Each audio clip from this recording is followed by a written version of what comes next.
కావట్లేదు దీనికి. ఏం అర్థం కావట్లేదు? యెషయా గ్రంథం 53 చదువుతూ అనుకుంటున్నాడు ఆయన, ఇది ఎవరి కోసం? నా కోసమా? ఏమనుకున్నాడు ఈయన? వదక తేబడిన గొర్రెపిల్ల, నేను గొర్రెపిల్లనా? నన్ను చంపేస్తారా? నేను ఇలా చచ్చిపోతానా? ఇలా సమాధి చేస్తారా? నాకు ముళ్ళుగిరటం పెడతారా? ఇలా గాయపడతానా అని అనుకుంటున్నాడు. ఎవరు? మంత్రి గారు, నపుంసకుడు. ఈయన చదువులేనాడా? తెలివి లేనాడా? అధికారం లేనివాడా? అర్థం కానివాడా? ఏం తక్కువ ఈయనకి? అన్నీ తెలిసినవాడు, అన్నీ ఎరిగినవాడు. ఒక ధనాగారానికి ఒక మంత్రిగా ఉంటున్నటువంటి ఈయన యెషయా గ్రంథము 53 అధ్యాయం చదువుతూ ఉంటే ఈయనకి అర్థం కావట్లేదు. ఈయనకి అర్థం కావట్లేదు ఈయనకి. అప్పుడు చూడండి, చాలా జాగ్రత్తగా చూడండి, ఎవరికి అర్థమవుతుందంటే మనసు పెట్టాలి. అప్పుడు పరిశుద్ధాత్మ దేవుడు ఏం చేశాడంటే ఒక పాస్టర్ గారికి కేకేశాడు, అయ్యా ఫిలిప్ గారు, నువ్వు రా, ఇలా రా ఫిలిప్. ఇప్పుడు ఒక ఆయన రథం మీద వెళ్తున్నాడు, ఆయన యెషయా గ్రంథం 53 చదువుతున్నాడు. నువ్వు ముందు పరిగెత్తవయ్యా, పరిగెత్తవంటే ఆ దైవజనుడు పరిగెత్తుకుంటా ఈయన దగ్గరికి వచ్చేసాడు. ఏం చదువుతున్నావు? యెషయా గ్రంథం ఏంటి 53? ఇది నాకు అర్థం కావట్లేదు, నీకు అర్థమవుతుందని అడిగాడు దైవజనుడు. నాకు అర్థం కావట్లేదు. ఇతను అంటాడు, ఈయన మంత్రి గారు, ఒకళ్ళు నాకు చెప్తే కదా అర్థమయ్యేది, ఒకళ్ళు నాకు ఎవరన్నా చెప్తే అర్థమవుతుంది, నాకు అర్థం కావట్లేదు నాకు అని దైవజనుడితో ఎప్పుడైతే చెప్పాడో, చూడండి, ఎప్పుడైతే చెప్పాడో ఫిలిప్ గారు చెప్పారండి ఈయనకి. ఎవరికి? ఈ మంత్రి గారికి. అయ్యా, మన కొరకు దేవుడు పైనుంచి కిందకి దిగి వచ్చాడు. అది యెషయా గారు ప్రవచనం చేశారు. అది యేసు ప్రభు గారి పట్ల నెరవేర్చబడింది. ఇది ఇప్పుడు నువ్వు చదువుతున్నావు అని ఎప్పుడైతే ఈ యొక్క యెషయా గ్రంథం 53వ అధ్యాయాన్ని చక్కగా దైవజనులు వచనం గుచ్చి చక్కగా వివరించేశారు. ఇప్పుడు ఈయన ఏం చేయాలి? ఇప్పుడు విన్నాడు ఈయన యెషయా గ్రంథం 53 అధ్యాయాన్ని చక్కగా దైవజనులు చెబితే విన్నాడు. ఏం చేశాడు ఈయన తెలుసా మీకు? యెషయా గ్రంథం 53వ అధ్యాయం వివరణించిన తర్వాత ఈయన వెంటనే ఇంకా రథం ఇంకా వెళ్ళలేదండి, రథం ఇంకా చివరికి వెళ్ళలేదు. రథానికి అక్కడ కరెక్ట్గా నీళ్ళు కనపడుతున్నాయి. అయ్యా దిగిపో, ఇక్కడ దిగిపోయిన తర్వాత నేను యేసుక్రీస్తు నిజమైన దేవుడు నమ్మాను. దేవుని స్తోత్రం చెప్పు. ఆయన నా కొరకు చనిపోయాడని నమ్మాను. ఆయనే నిజమైన దేవుడు. ఇప్పుడు నాకు బాప్తిస్మం ఇచ్చేయండి. ఏమన్నాడు? ఇప్పుడు నాకు బాప్తిస్మం ఇచ్చేయండి. గట్టిగా దేవుని స్తోత్రం చెప్పండి. చెప్తే హల్లెలూయా. Thank you. కూర్చోండి. ఇప్పుడు నేను అడిగే ప్రశ్న, ఒక యెషయా గ్రంథం 53వ అధ్యాయం చక్కగా రూపకంగా చక్కగా మీకు ఎదురుగుండా పెట్టాను. ఒక ప్రవచించబడింది, ప్రవచనం కళ్ళారా నెరవేర్చబడింది. ఈ జరిగిన దృష్టాంతనంతటిని కూడా ఇంకొక ఆయన చదివాడు. చదివిన తర్వాత ఆయన ఏం చేశాడు? మారు మనసు పొందాడు. ఈరోజు ఈ 53వ అధ్యాయం చదివితే నీలో నాలో ఖచ్చితంగా ఏం రావాలి? ఎస్. అది నేను చెప్పిందంత ఇంట్రడక్షన్. ఏంటండి? ఇంట్రడక్షన్. ఇప్పుడు నేను అక్కడక్కడ టచ్ చేస్తాను వచనాలు. జాగ్రత్తగా ఒకసారి మన జీవితాలకు అనువర్తనం చేసుకుంటూ ఏమండి ఆ పశ్చాత్తాపడడం కానీ మారు మనసు కానీ ఏదోటి తీరాలి. జరిగి తీరితే నిజంగా మనం వాక్యానికి ఓకే రైట్. 2వ వచనం వచ్చాయి. లేత మొక్కవలెను ఎండిన భూమిలో మొలిచిన మొక్కవలెను అతడు ఆయన ఎదుట పెరిగాను. ఆయన లేత మొక్కవలెను. యెషయా మొద్దు నుండి ఉందా లేదా? సరిపోయింది లేదా? యెషయా మొద్దు నుండి ఏం పుట్టాను? ఎవరైనా ఎండిన భూమిలో పెరిగిన మొక్క వల్లే పెరిగాడు యేసయ్య. ఆయనకి ఇల్లు లేదు, ఎటు గాలేస్తే అటు పడిపోయేది. ఆయన ఏదైనా పని చేసుకున్నాడు. ఆయన లేత మొక్క వలె పెరిగాడు. లేత మొక్క ఎటు వంచితే అటు, ఎటు పడిపోతే అటు అలాగా పెరిగిన ఆయన ఎక్కడ పెరిగాడంటే ఎండిన భూమిలో. అంటే ఆ మొద్దు అంటే ఏంటంటే అక్కడ జీవం లేదు. అక్కడ యెషయా మొద్దు నుండి చిగురు పుట్టెను, దాని అంకురము ఎదిగి ఏం చేసిందంటండి? ఫలించిందంట. దాని వేరుల యొక్క అంకురము ఫలించిందంటే అక్కడ మొద్దు నుంచి మళ్ళా చిగురొచ్చింది. గట్టిగా దేవుని స్తోత్రం చెప్తాం హల్లెలూయా. ఆ విధంగా పరిగాడు మన యేసయ్య. నేను ముందుకెళ్ళిపోతాను, చదవండి ఒకసారి. అతనికి స్వరూపమైనను సొగసైనను లేదు, మనం అతన్ని చూచి ఆపేక్షించినట్లుగా అతని యందు స్వరూపము లేదు. అందరు మాట చేద్దాం, అందరు చదవండి ఒకసారి, మాట్లాడాలి. అతనికి స్వరూపమైనను లేదు, చెప్పాలి, సొగసైనను లేదు, మనం అతన్ని చూచి అపేక్షించినట్లుగా అతని యందు స్వరూపం లేదు. ఎవరికి లేదు స్వరూపం? నా ప్రియుడు ధవళవర్ణుడు, నా ప్రియుడు రత్నవర్ణుడు, నా ప్రియుడు 10,000లో అతి సుందరుడు అని ఉందా లేదా? ఎవరి కోసం? యేసు ప్రభు గారు అంటే ఇక స్వరూపం లేనివాడా, సొగసు లేనివాడా? ఆయన నా ప్రియుడు ధవళవర్ణుడు, రత్నవర్ణుడు, అతి 10,000లో అతి కాంక్షణీయుడు. అయితే ఇప్పుడు ఏమైంది? దానికి ఒక రూపం లేదు, ఒక సొగసు లేదు, ఆయన రూపం మార్చబడింది. ఓ ప్రియమైన సహోదరుడు, సహోదరి, ఆయన అతి సుందరుడు. ఆయన బ్రతికున్నప్పుడు చంటి పిల్లలు ఆయన దగ్గరికి వచ్చారు, ఆయనతో ముద్దాడేవారు. అంటే చంటి పిల్లలు ఎవరి దగ్గరికి వస్తారంటే ఆ యొక్క స్వరూపం చక్కగా ఉన్నటువంటి ఆకర్షించబడుతూ ఉంటారు. ఒక అందవికారంగా ఉంటే చంటి పిల్లలు రారండి. నాకు తెలుసు ఆ విషయం, అనుభవం చెప్తాను, ఎక్స్పీరియన్స్. చంటి పిల్లలందరూ ఆయన దగ్గరికి వచ్చి యేసు ప్రభు గారు హక్ చేసుకుని ముద్దు పెట్టుకుని అంత స్వరూపునటువంటి ఆయన ఇప్పుడు ఏమైందంటే, లోకస్వార్తింటికి చదువుకో, లోకస్వార్తింటికి చదివిన తర్వాత ఆయన సిలువేసే ముందు రాత్రి ఆయన ప్రార్థన చేస్తూ ఉంటే ఆయన యొక్క చెమట ఎలా మారిపోయింది చెప్పాలి? ఎలా మారిపోయింది? రక్తం వచ్చేస్తుంది. ఎలాగుంటుంది స్వరూపం, ఎలాగుంటుంది ఈ సొగసు అనగా హై బీపీ పెరిగిపోయింది, బ్లడ్ ప్రెషర్ పెరిగిపోయిన తర్వాత ఆ లోపల ఉన్నటువంటి రక్తం ఉడికిపోయి అతను పడేటువంటి వేదన, అతను పడేటువంటి ఆ యొక్క శ్రమ కొరకు యేసయ్య ఆ యొక్క స్వేద రంధ్రాల నుంచి ఆ రక్తం వచ్చేస్తుంది. ప్రియమైన సహోదరుడా, సహోదరి, ఒక స్వరూపము లేదు, సొగసైనను లేదు. దేవుడికి స్తోత్రం చెప్తామండి. హల్లెలూయా. ఎవరి కోసం ఇంతగా ఆయన ప్రార్థన చేసి, ఇంతగా వేదన పడి, ఆయన తెలుసు ఆయనకి నన్ను ఇలా మరణం చేస్తారు, ఇలాగా నన్ను సిలువేస్తారు, ఆయన తెలుసు ఆయనకి. నన్ను ఇలా అయినప్పటికీ ప్రభువా ఈ గిన్నె నా యొద్ద నుండి తొలగించు, నాదైనా నీ చిత్తమైతే ఈ గిన్నె నా యొద్ద నుండి తొలగించు నాయన. వేదన పడి అట్ ద సేమ్ టైం ఆయన ముఖాన్ని చూడలేనిటువంటి ఒక ఉబ్బిపోయి వాచిపోయి రక్తం కారినంతగా ఉండిపోతే అదే టైంలో వచ్చాడు. ఎవరు వచ్చారు? యోధా. ఎవడొచ్చాడమ్మా? కింద చదవండి ఒకసారి, కింద వచ్చి చదువు. 3వ వచనం. అతడు తృణీకరింపబడిన వాడును, ఆయన మనుషుల వలన విసర్జింపబడిన వాడును, వ్యసనాక్రాంతుడుగాను, వ్యాధి అనుభవించిన వాడుగాను, మనుషులు చూడనొల్లని వాడుగాను అతడు తృణీకరింపబడిన వాడు గనుక మనం అతనిని, ఆయన ఏమైపోడమ్మా? తృణీకరించబడుతున్నాడు. ఆయన తృణీకరించారు. అందుకే యెషయా గారు అసలు ఎవరు నమ్ముతాడు ఈ మాటలో? అసలు కరెక్ట్ కాదు కదా. ఎందుకు తృణీకరించారు? ఎవరు తృణీకరించారంటే కూడా తిరిగిన వాళ్ళే. యోధా గారు కూడా ఉండి ఖజానా పట్టుకుని అన్ని చేసి కూడా తిరిగి కూడా ఉండి కూడా తిని అన్ని సూచక్రియలు చేసినటువంటి ఆ యోధా గారే ఏం చేసినట్టు ముద్దు పెట్టి యేసు ప్రభు గారిని తృణీకరించాడు. ఇంకొక ఆయన ఉన్నాడు, యేసు ప్రభు గారు ప్రేమించిన శిష్యుడు పేతురు గారు కూడా ఉన్నారు. పేతురు గారు అంటాడు, ప్రభా నువ్వు చనిపోతావా? అది నీకు దూరం, నా ప్రాణం పెట్టేస్తాను నీ కొరకు.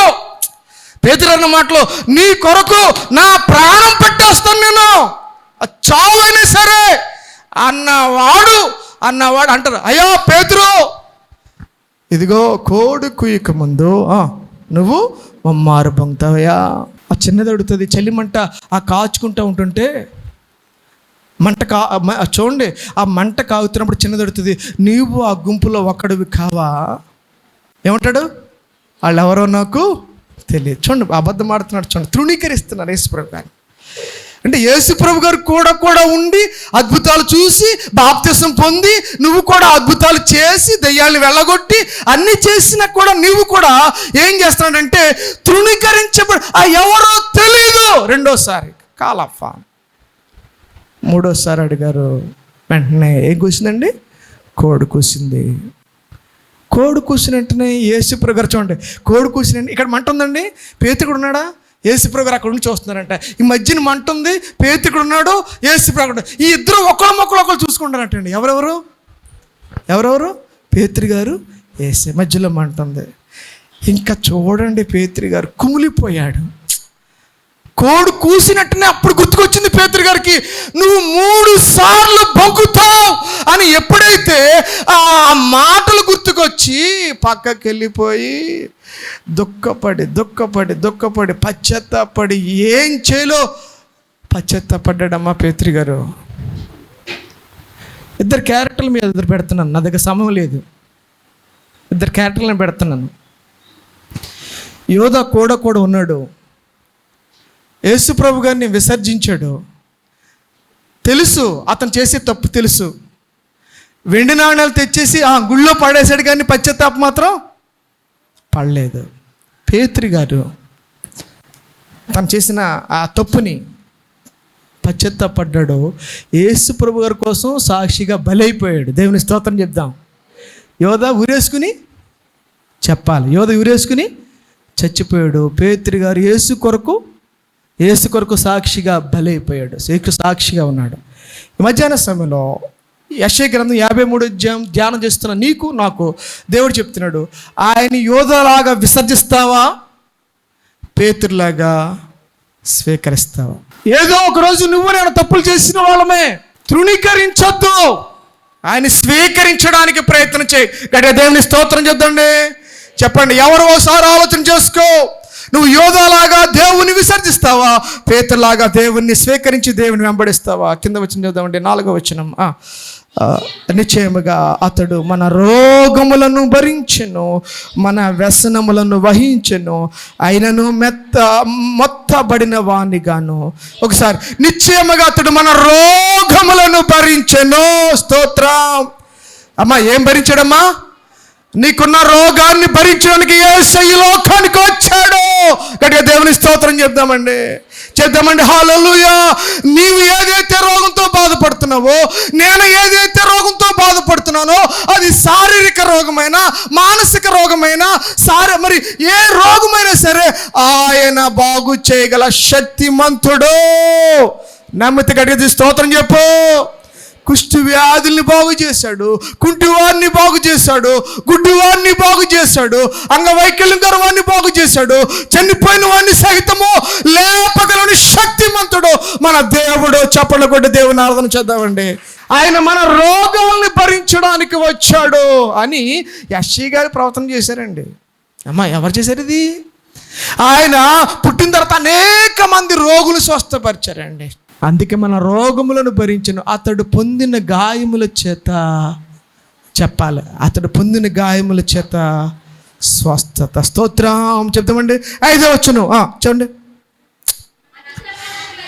మన అతిక్రమ క్రియలను బట్టి అతడు గాయపరచబడెను, మన దోషములను బట్టి నలుగగొట్టబడెను, మన సమాధానార్థమైన శిక్ష మన అతిక్రమ క్రియను బట్టి. సౌండ్ ఎత్తండి. అతడు గాయపరచబడెను, మన దోషములను బట్టి నలుగగొట్టబడెను, మన సమాధానార్థమైన శిక్ష అతని మీద పడెను. ఏమని చెప్పండి? ఎవరు అతిక్రమాలు? అమ్మా, ఎవరు అతిక్రమాలు? యేసుప్రభు గారు అతిక్రమం చేశాడా? ఎవరు దోషాలు? యేసుప్రభు గారు దోషం చేశాడా? అతిక్రమం అంటే ఏదైతే చేయమన్నారో ఇంకొకటి చేస్తే అతిక్రమం.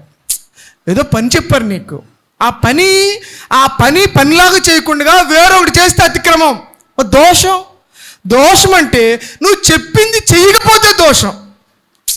అతిక్రమం వేరు, దోషం వేరు. అతిక్రమం వేరు, దోషం వేరు. దోషం అంటే నీకు ఏదైనా పని చెప్తే అది నువ్వు చెయ్యకపోతే దోషం. అతిక్రమం ఏంటి? చెప్పింది చేయకుండా ఇంకొకటి చేస్తున్నావు, అది క్రమాన్ని అతిక్రమించావు, నువ్వు క్రమాన్ని అతిక్రమించావు, అదే పాపం గెలిపోయింది. అది ఆజ్ఞాతిక్రమమే పాపం. ఓ ప్రియమైన సహోదరుడా సహోదరి, యెషయా గ్రంథం 53 ధ్యానం చేస్తున్నావు. మన అతిక్రమములను బట్టి, మన దోషములను బట్టి ఆయన, అందరు చెప్పండి ఒకసారి, మన అతిక్రమములను బట్టి, మన దోషములను బట్టి ఆయన ఏం చేశాడు? గాయపరచబడ్డాడు. ఎవరి కోసం? నేను చేసిన అతిక్రమం కోసం. ఎవరి కోసం? నువ్వు చేసిన అతిక్రమం. సహోదరుడా సహోదరి, నువ్వు ఎంత పాపమైనా సరే, ఎంత దుర్మార్గుడు అయినా సరే, ఎంత వ్యభిచారమైనా సరే, ఎంత దొంగమైనా సరే, ఎంత నరహంతకుడు అయినా సరే, యేసయ్య నీ కోసం నా కోసము సిలువలో బలియాగమయ్యాడు. ఆయన ఏ పాపము చేయలేదు, ఆయన ఏ దోషము చేయలేదు, ఆయన ఏ అతిక్రమము చేయలేదు. నేను చేసిన, నువ్వు చేసిన ఆ పాపాలను బట్టే ఆయన నిన్ను ప్రేమించి, నన్ను ప్రేమించి, నీకు బదులు, నాకు బదులు ఆయన సిలువలో వేలాడాడు. నీ కోసమని నమ్మనట్లయితే, అది నీ కోసమే, నా కోసమే. మన పాపాలన్నీ ఆయన తన మీద వేసుకున్నాడు. అది ఎలా చేస్తారంటో తెలుసా? ఈ కాళ్ళు చేతులు కట్టేసి చేతులు అంటండి ఆ యొక్క గేదెకి కొట్ర ఉంటుంది కదా, కొట్రాడి కట్టినట్టు కట్టేసిన తర్వాత ఈ పక్కన ఒక సైనికుడు, ఆ పక్కన ఒక సైనికుడు ఆ కొరడా పట్టుకుని, ఏ కొరడాది? తోలుతో చేసినటువంటి కొరడ. ఆ తోలుతో చేసిన కొరడాను పట్టుకుని ఆ చివరిని 3 చీలికలు, 4, 6 చీలికలు ఆ చీల్చి, ఒక్కొక్క చీలికి ఒక గాజు పెంకు, ఇంకో చీలికి ఒక మేకు, ఒక చీలికి ఒక ముళ్ళు, ఇంకో చీలికి ఒక రాడు, ఇలా కట్టి ఒక్కొక్క సైనికుడు ఒకటి తక్కువ 39 దెబ్బలు ఇక్కడి నుంచి ఒక దెబ్బేసి అలా తీసి, ఇలా లగదీయడం కాదంట, ఇలా లగదీస్తే ఇలా పైకి వస్తుంది, అలా కాదంట. అది ఎలాగంటే ఒక కొరడ తీసుకుని ఇలా పెట్టి ఇలా కిందకి లాగారంట, కిందకి లాగారు. ఈడో దెబ్బ కొడతాడు, మళ్ళీ ఈ సైనికుడు మరొక దెబ్బ కొడుతుంటే ఆ శరీరం అంతా కూడా చిన్న స్పాట్ లాగా లేచి బంతులాగా ఎగురుతూ ఉంటే, ఇలాగ రాళ్ళలాగా ఒకడు తక్కువ 39 దెబ్బలు. ఏమనుకుంటున్నారండి శిక్ష అంటేనే? ఎవరి కోసం అమ్మా? ఎవరి కోసం? నీ కోసం కదా, నా కోసం కదా.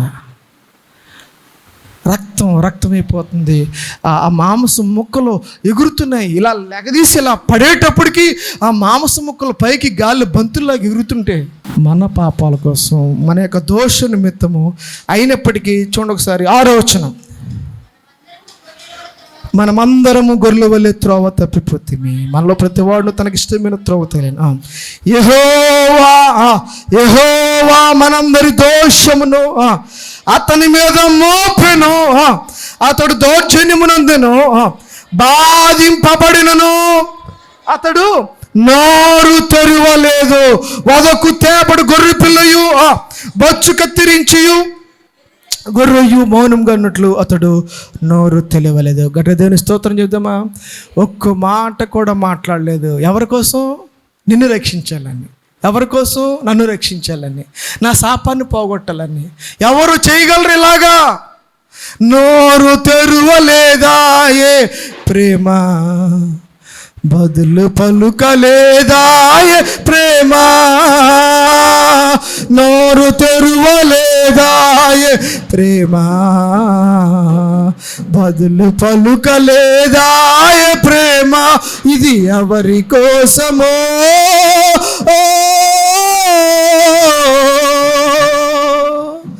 ఈ జనుల కోసమే, ఈ జగతి కోసమే, ఈ జనుల కోసమే, ఈ జగతి కోసమే సిలువలో సాగింది యాత్ర.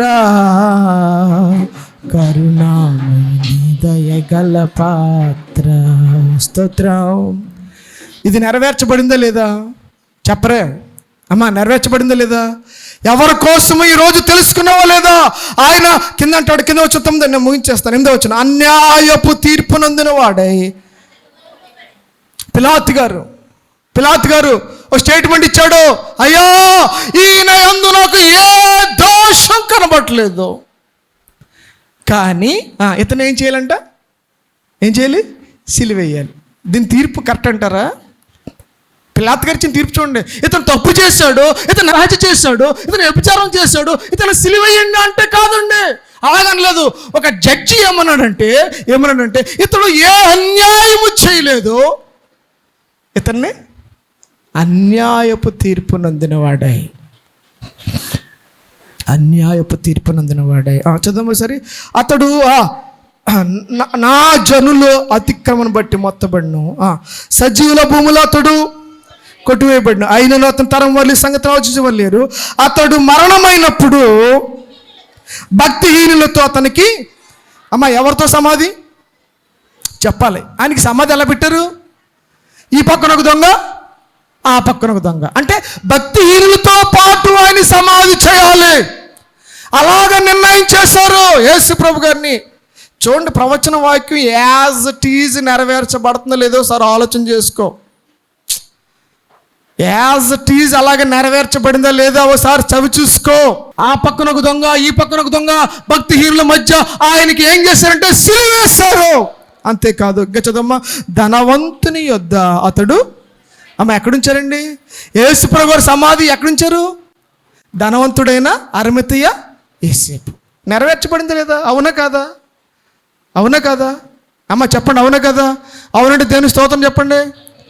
అరిమతయ యోసేపు ధనవంతుడి యొక్క ఆ సమాధిలో యేసు ప్రభు గారిని ఒక ధనవంతుని రాయబడి ఉంది. ధనవంతుని యొద్ద ఆయన సమాధిని అద్దెకి ఉంచారు. దేవునికి స్తోత్రం కలుగును గాక. ఎలా ఉంచారంటండి? సమాధి ఎవడు అతికిస్తాడండి? సమాధి అతికిస్తాడా? ఏదైనా వస్తువు అతికిస్తారు, ఏదైనా అతికిస్తారు. కానీ సమాధిలోని ఆ ధనవంతుడి యొక్క సమాధిలో ఆయనకి వద్ద ఉంచినన్న తప్ప అక్కడ చేసినని ఉండదు. ఉంచారు, అలా ఉంచారంటే తర్వాత తీసేస్తారు. స్తోత్రం కలుగును గాక. అర్థం చేసుకోవాలి మనం. ధనవంతుని యొక్క సమాధిలో ఉంచెను అంటే తర్వాత తీసేస్తారు. యేసు ప్రభు గారు ఆ యొక్క 3 రోజులు ఆ ధనవంతుని సమాధిలో ఉన్నారు, తర్వాత తిరిగి లేపబడ్డారు. స్తోత్రం కలుగును గాక. ఎక్కడుందండి అది? చూడండి ఒకసారి. వచ్చేద్దాం, కిందకి వచ్చేద్దామా. అన్యాయం ఏమి చేయలేదు. అతను నలుగొట్టుటకు యెహోవాకు ఇష్టమయ్యను, ఆయన అతనికి వ్యాధి కలుగజేసాను. అతడు తన్ను తాను అపరాధ బలిహద్దు చేయగా అతని సంతానం చూచను. అతడు దీర్ఘాయుష్మంతుడు. ఎలా సాధ్యం అది? హలో, ఒకసారి ఆగుదాం. ఇప్పుడు ఇతన్ని ఇంత ఎలా కొట్టేశారు, స్వరూపం లేదు, సొగసు లేదు, దెబ్బలు కొట్టారు, బాధించబడ్డారు, అతిక్రమం చేయబడింది, సమాధి చేసేశారు. సమాధి చేసిన తర్వాత దీర్ఘాయుష్మంతుడు ఎలాగవుతాడు? తిరిగి లేస్తాడు. స్తోత్రం కలుగును గాక. చెప్పు గట్టిగా హల్లెలూయా, హల్లెలూయా. ఆయన తిరిగి లేచే దేవుడు, నిత్యము సదాకాలము జీవించే దేవుడు. ఆయన మరణాన్ని జయించాడు, మరణపు ముళ్ళును విరిచాడు. స్తోత్రం చెప్పవే. చెప్పు గట్టిగా హల్లెలూయా. చెప్పు గట్టిగా స్తోత్రం చెప్పు. హల్లెలూయా. అనేకులను చదువు ఒకసారి. అనేకులను నిర్దోషులుగా చేయను, కావున గొప్పవారితో నేను అతనికి పాలు పంచదును, గనులతో కలిసి అతడు కొల్లు సొమ్ము విభాగించుకొనును. ఎలైనగా మరణమునందునట్లు అతడు తన ప్రాణమును దారపోసెను. అతిక్రమము చేయవారిలో ఎంచబడిన వాడేను. అనేకుల పాపం భరించుచు తిరుగుబాటు చేసిన వారిని గురించి విజ్ఞాపన చేసెను.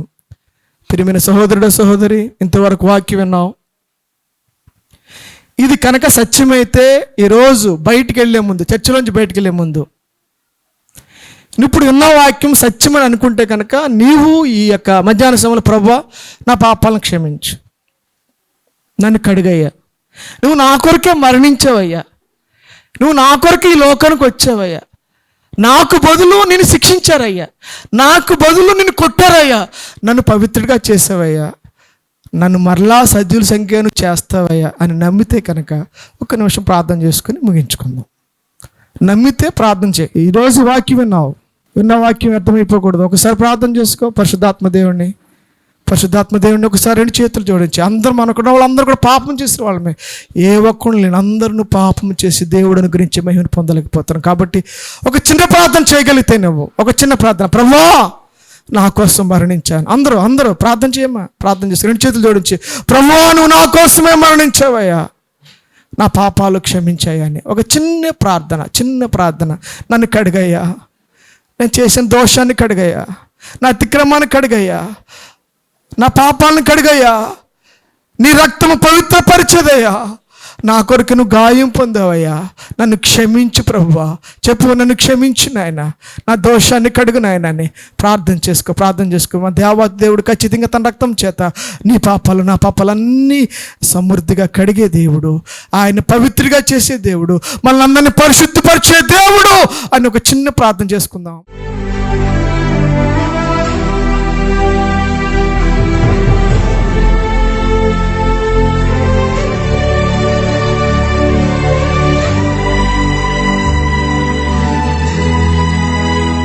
మమ్మల్ని మిక్కులుగా ప్రేమించిన పరలోక తండ్రి, ఈ మధ్యాహ్న సమయంలో ప్రభుదేవ తండ్రి, యెషయా గారు ఏమైతే ప్రవచించారో అదే విధంగా జరిగింది నాయన. ఆ రోజు దేవా తండ్రి ప్రభువా, నువ్వు మా కొరకు నా కొరకు సిలువలో వేలాడావు, నా పాపాల కొరకని ప్రవచనం ఏమైతే జరిగిందో అది నీ పట్ల నెరవేర్చబడింది. ఒక మంత్రి గారు నాయన ప్రభు వాక్యాన్ని విని మారు మనసు పొందారు. ఈరోజు ప్రభు పశ్చాత్తాపడుతున్నారు. ఎంతమంది అయితే పశ్చాత్తాపడుతున్నారో, ఎంతమంది అయితే ప్రభు కన్నీరు కాస్తున్నారో, ఎంతమంది పాపాలు ఒప్పుకుంటున్నారో, యేసయ్యా మా పాపాలన్నీ కడగమని శుద్ధి చేయమని ప్రభువైన యేసు నామమున వేడుకుంటున్న పరమ తండ్రి, ఆమేన్.